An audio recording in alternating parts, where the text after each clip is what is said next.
नमस्कार, मैं हूँ सच्चिदानंद वशिष्ठ।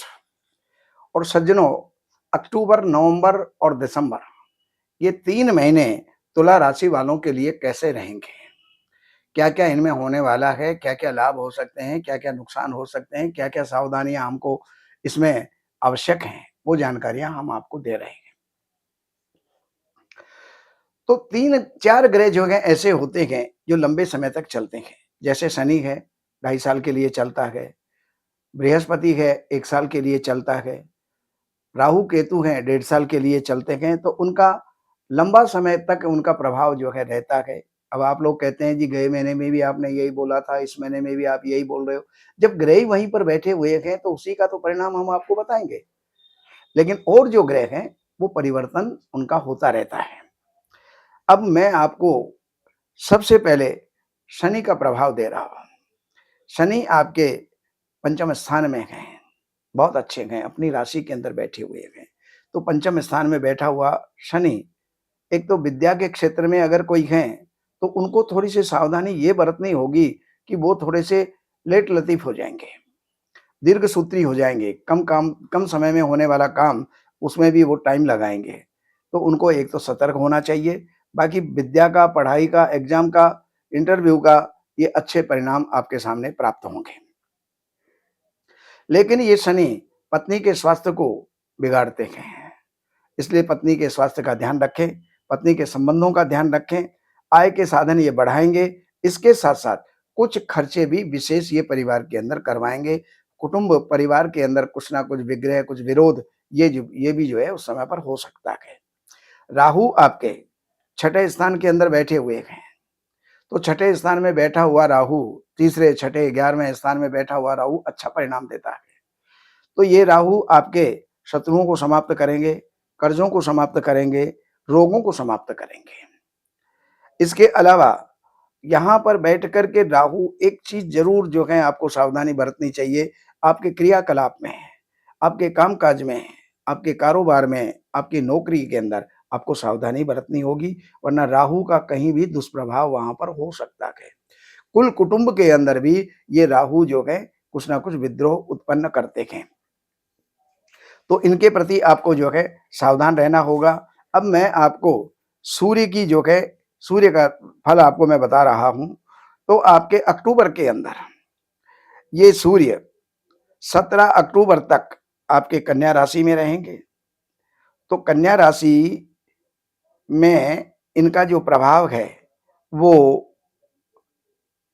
कन्या राशि आपके स्थान से 12वें स्थान में है।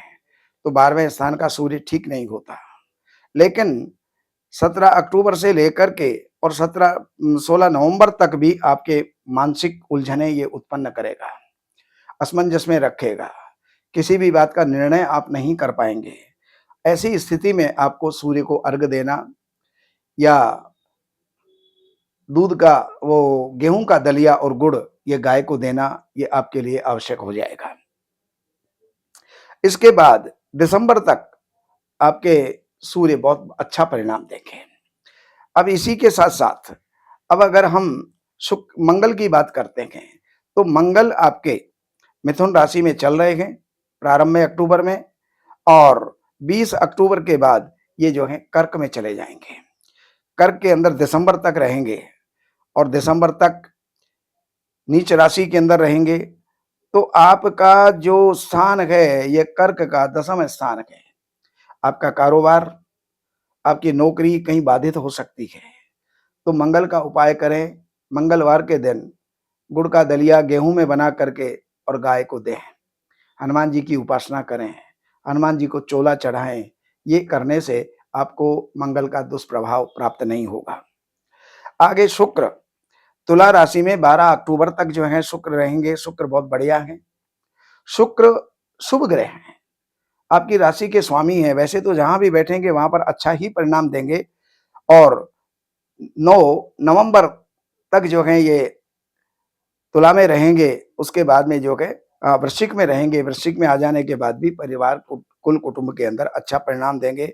आगे 2 दिसंबर तक ये जो है धनु राशि में आ जाएँगे, तो वहाँ पर भी आपको अच्छा परिणाम देंगे, मित्रों से सहयोग प्राप्त होगा, और भाइयों के साथ में अच्छा तालमेल जो है ये बना करके रखेंगे। तो ये जानकारियाँ हमने आपको दी। अब आपको जो है बुध की जानकारी देते हैं। 10 अक्टूबर तक बुध जो है तुला राशि में है। तो तुला राशि बुध की अच्छी राशि होती है, मित्र की राशि होती है, तो वहाँ पर अच्छा परिणाम ये देंगे।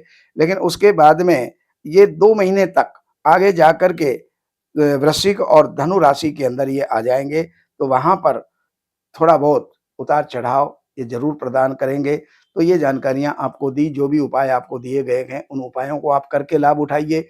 बाकी कोई भी जानकारी की आवश्यकता है, तो इन नंबरों के ऊपर संपर्क करके, कार्यालय से अपॉइंटमेंट लेकर के, कार्यालय की सेवाएँ अर्पण करके और जो भी आप लाभ उठाना चाहते हैं, लाभ उठा सकते हैं। लेकिन एक बात का ध्यान रहे, आपकी जन्म की राशि का होना, महीने का होना, वर्ष का होना और जन्म का टाइम होना, ये बहुत आवश्यक है। तभी हम आपकी कुछ मदद कर सकेंगे, कुछ सहयोग आपको कर सकेंगे। नमस्कार। हमारे यहाँ वैदिक ब्राह्मणों के द्वारा सभी प्रकार के पूजा पाठ, कर्मकांड, संगीत में विवाह, गृह क्लेश, काल सर्प दोष, व्यापार में रुकावट व नवग्रहों की पूजा आदि कराई जाती है। हमारे संपर्क सूत्र हैं 7838898421। देवज्ञ सच्चिदानंद वशिष्ठ जी से वास्तु, ज्योतिष, वैदिक अनुष्ठान, पूजा पाठ, महामृत्युंजय पाठ, शतचंडी पाठ, बगुलामुखी पाठ, भैरव अनुष्ठान आदि, राशि रत्न, रुद्राक्ष, कवच आदि हेतु संपर्क करें। हमारे संपर्क सूत्र हैं 7838898421। हमारी वेबसाइट है www.shrivashishth.com।